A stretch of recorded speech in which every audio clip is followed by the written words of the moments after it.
सम्पूर्ण नमस्कार। म प्रवेश दाहाल। हिजो शीतल निवासमा राष्ट्रपतिले आह्वान गरेको बैठकमा जेनजी प्रतिनिधि, सरकार र राष्ट्रपति भनेर बैठक बोलाइयो र त्यस बैठकमा राष्ट्रपति कार्यालयमा राष्ट्रपतिज्यू नै उपस्थित हुनु भएन। उहाँ बिरामी हुनुभयो भन्ने खबर आयो। त्यसपछि त्यहाँभित्र के भयो भनेर धेरैजना साथीहरूले फोन गरेर मेसेज गरेर सोधिरहनु भएको छ। त्यहाँभित्र के भयो भन्दा त्यो मन्त्री सिफारिस कसले गर्यो भन्ने कुराको एउटा मुख्य कुरा रह्यो र मन्त्री अहिलेको रियालिटी होइन भन्ने कुरा आएको छ।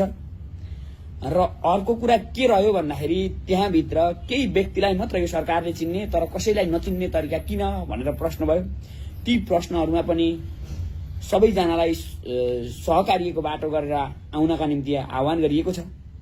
अब सम्पूर्ण जेनजीहरू कोही पनि विभाजित नभइकन एजेन्डामा एक भएर आन्दोलनलाई संस्थागत गर्नका निम्ति सम्पूर्ण जेनजीहरू एकजुट हुन जरुरी छ।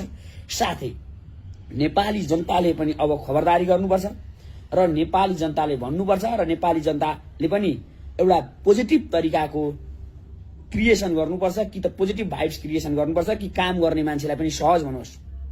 विरोधका लागि विरोध होइन, परिवर्तनका लागि विरोध होस्, चेन्ज होस्। त्यो भएर सकेसम्म अब नेपाली जनताले र विद्वान टिमहरूलेदेखि लिएर बौद्धिक वर्गदेखि लिएर सामाजिक, राजनैतिक, आर्थिक, भौतिक सम्पूर्ण कुराको परिवर्तन ल्याउनका निम्ति सम्पूर्ण नेपाली एकजुट हुन जरुरी छ र सम्पूर्ण नेपाली जनतालाई, सम्पूर्ण नेपाली दाजुभाइ तथा दिदीबहिनीहरू, आमा बुवा, भाइ बहिनी सम्पूर्णलाई सम्झेको छु। तपाईहरुकै भाइ छोरो भतिजो प्रवेश दाहाल।